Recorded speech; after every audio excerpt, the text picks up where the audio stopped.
સુરત શહેરના જહાંગીરપુરા સ્થિત ઇસ્કોન મંદિરે ભગવાન જગન્નાથજી માટે તૈયાર કરાયેલું નવો ભવ્ય રથ મુંબઈથી સુરત પહોંચ્યો છે. અંદાજે 25 વર્ષ બાદ ભગવાન જગન્નાથજીની રથયાત્રામાં નવા રથનો સમાવેશ થતા આનંદ અને ઉત્સાહનું વાતાવરણ જોવા મળ્યું છે.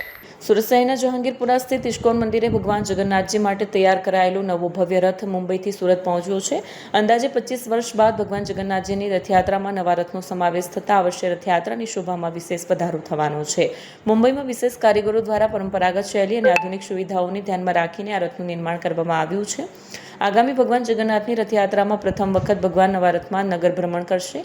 મંદિર ટ્રસ્ટ દ્વારા રથના આગમનને લઈ વિશેષ ધાર્મિક વિધિઓનું આયોજન કરવામાં આવ્યું છે. મોટી સંખ્યામાં ભક્તોએ રથના દર્શન કરીને સ્વાગત કર્યું હતું.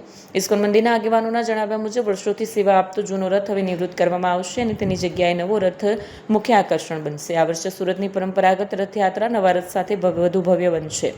નવા રથના આગમન સાથે સમગ્ર શહેરમાં ધાર્મિક ઉત્સાહનો માહોલ છવાઈ ગયો છે. કેમેરામેન હકીમ શેખ સાથે વસીમ હાસમીનો રિપોર્ટ, આઝાદ ન્યૂઝ, સુરત.